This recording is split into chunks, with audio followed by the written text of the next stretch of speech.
ဒီ lecture မှာကျတော့ကျွန်တော် auto save setting အကြောင်းကိုပြောပြပေးသွားမှာဖြစ်ပါတယ်ဆိုတော့ auto save ကိုauto save လုပ်ပေးတာတော့မဟုတ်ပါဘူးဒါပေမဲ့ဒီ Microsoft system သူ default မှာပါလာတဲ့recovery system ပေါ့နော် recovery system မှာ auto save လိုမျိုးပုံစံအလုပ်ပေးရပါတော့ recovery လုပ်ပေးလို့ရပါတယ်ဒီကောင်ကဘာအတွက်အသုံးဝင်လဲဆိုတော့ကိုယ့်ရဲ့ computer ကမီးပြတ်သွားလို့ပဲဖြစ်ဖြစ်ကိုမ save လိုက်ဘဲနဲ့တချို့လူတွေပေါ့နော်တယောက်ယောက်ကပိတ်သွားတာပဲဖြစ်ဖြစ်ကိုမသိမ်းလိုက်တဲ့ data လေးတွေကိုဒီဆုံးရှုံးသွားမှာဆိုလို့ဥပမာဆိုကြပါစို့ကိုကစာတွေရိုက်တယ်ဒီ Excel ဒီ data တွေအများကြီးဒီ cell ထဲမှာအများကြီးရိုက်ထားပြီပေါ့နော်အများကြီးရိုက်ထားတာကိုကိုကမသိမ်းလိုက်ပဲနဲ့မီးပြတ်သွားတာပဲဖြစ်ဖြစ်တစ်ခုခုဖြစ်သွားရင်ဒီအလုပ်ပင်ပန်းရုံပဲရှိတယ်ဒီအလုပ်ဖြစ်မြတ်မှုမရှိဘူးပေါ့နော်အဲ့လိုဖြစ်တတ်ပါတယ်အဲ့လိုချိန်မှာ recovery ပြန်ယူလို့ရအောင် auto save setting လေးကိုလုံးဝတည်ထားတဲ့အတွက်ကြောင့်ဒီ lesson မှာကျွန်တော်ပြောပေးရခြင်းဖြစ်ပါတယ်ဆိုတော့ကျွန်တော်လုပ်ကြည့်ရအောင်ဒီကောင်ကိုကျွန်တော် setting ချိန်လို့ရတယ်ပေါ့နော်မိုးထဲကိုသွားပါကျွန်တော် Microsoft Word ထဲမှာလည်းကျွန်တော်ပြောခဲ့ဖူးပါတယ် option ကိုသွားလိုက်ပါ option ကိုသွားပြီးတော့အဲ့မှာ save ဆိုတဲ့နေရာကိုသွားလိုက်ပါ save ဆိုတဲ့နေရာမှာသူက default အနေနဲ့10ထားပေးတာပေါ့နော်10ထားပေးတယ်ကိုက10 minute မှာတစ်ချိန်သူက recovery ဒါမှမဟုတ် auto save လုပ်စေခြင်းonce ပြီးတော့ရေးလိုက်ပါကိုက9 minute ဆို9 minute ပေါ့နော်ကျွန်တော်9 minute ရေးလိုက်မယ်ပြီးတော့ဒီနေရာလေးမှာ keep the last auto recovery version if I close without saving ဆိုတဲ့ဟာလေးကိုအမှန်ချစ်ထားပေးရမှာဖြစ်ပါတယ်သူကif I close without saving save မလုပ်ဘဲနဲ့ပိတ်ထားမိခဲ့ရင်keep သိမ်းထားပေးပါတဲ့ the last auto recovery version အနေနဲ့သိမ်းထားပေးပါဆိုတဲ့ဟာလေးကိုအမှန်ချစ်ပေးရပါမယ်ပြီးတော့ဒီနေရာမှာသူကသိမ်းမဲ့နေရာတော့ကျွန်တော်တို့file ရှိတဲ့နေရာမှာကျွန်တော်တို့ဒီ file ဆိုရင်ဒီ file ရှိတဲ့နေရာမှာသူကသိမ်းပေးမှာမဟုတ်ပါဘူး our location မှာသိမ်းပေးမှာဖြစ်ပါတယ်ဆိုတော့ C ထဲက user ထဲက Salai up data roaming ပြီးရင် Microsoft Excel ဒီနေရာမှာသိမ်းပေးမှာပေါ့နော်ဆိုတော့အဲ့မှာကျွန်တော်တစ်ချက်ပြလိုက်မယ် C ထဲက user ထဲက Salai ဒါကိုယ့်ရဲ့ computer user name ပေါ့နော် Salai ထဲကအဲ့မှာ roaming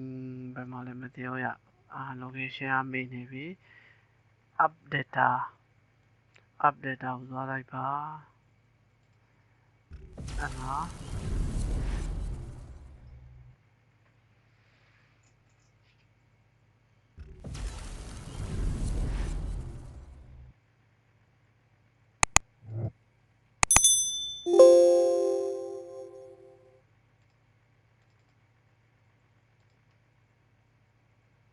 update ပြောင်းနေတယ်ဆိုတော့ဒီကောင်ကိုကျွန်တော် copy ယူလိုက်မယ်တကယ်လို့ဖြစ်နေခဲ့ရင် automatic ယူတတ်အောင်ပေါ့နော် update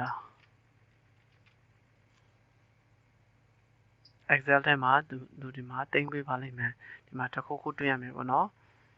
ဒီ location ကိုရှာတတ်အောင်လို့ကျွန်တော်ပြောပြပေးတာပါဆိုတော့ဒီကောင်လေးကိုအမှန်ချင်းနှစ်ခုကိုချစ်ပေးရမယ်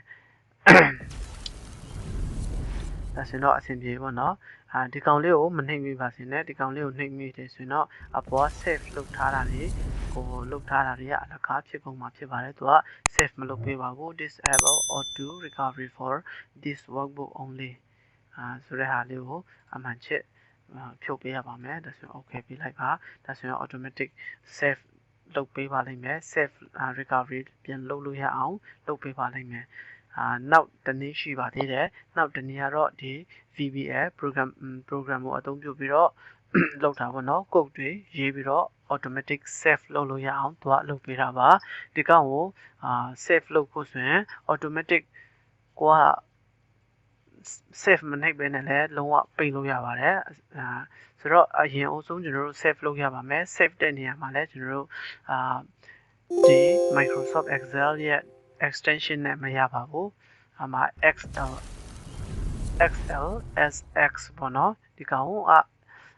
Excel ရဲ့ extension ပါဒီကောင်ကို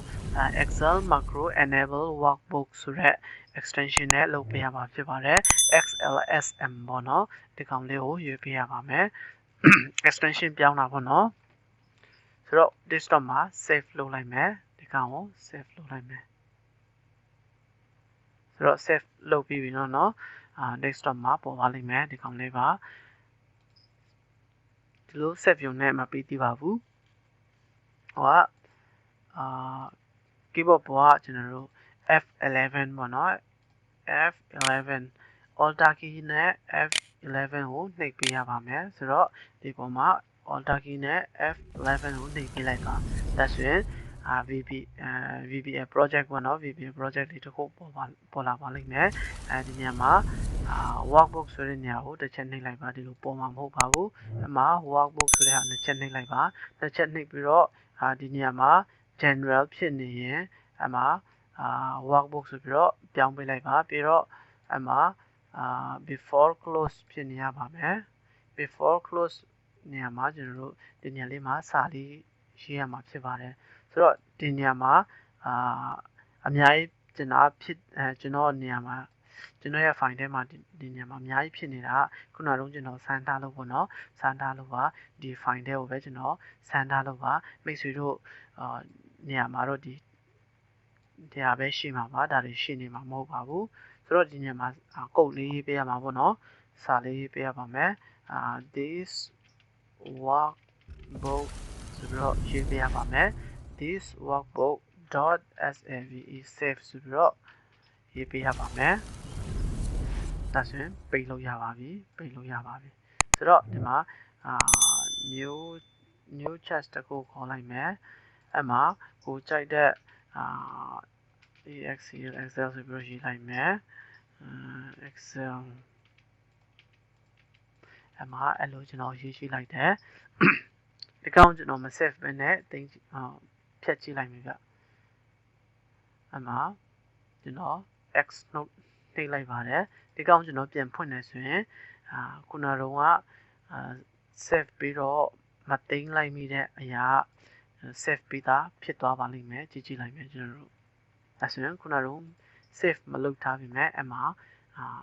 ဒါတွေတို့ဟာတို့တင်ထားပေးတာပေါ့နော် automatic တင်ပေးထားပါတယ် enable လုပ်ပေးလိုက်ပါဒီခါမှာသူက protect လုပ်ပေးရမယ်နော်ဆိုတော့ဒီလောက်ဆိုတော့အားလုံးနားလည်မယ်လို့ညွှန်လင်းပါတယ်တော်တော်လေးအသုံးဝင်လို့ပါကိုလုပ်ငန်းခွင်မှာရောက်ဒီဆိုင်စီဆိုင်ရိုက်ဆိုင်တွေပဲဖွင့်ဒီကောင်တွေကလုံးဝလုပ်တဲ့အရာဖြစ်လို့ကျွန်တော်lesson ထဲမှာထည့်ပေးရခြင်းဖြစ်ပါတယ်ဆိုတော့အားလုံးအဆင်ပြေကြပါစေ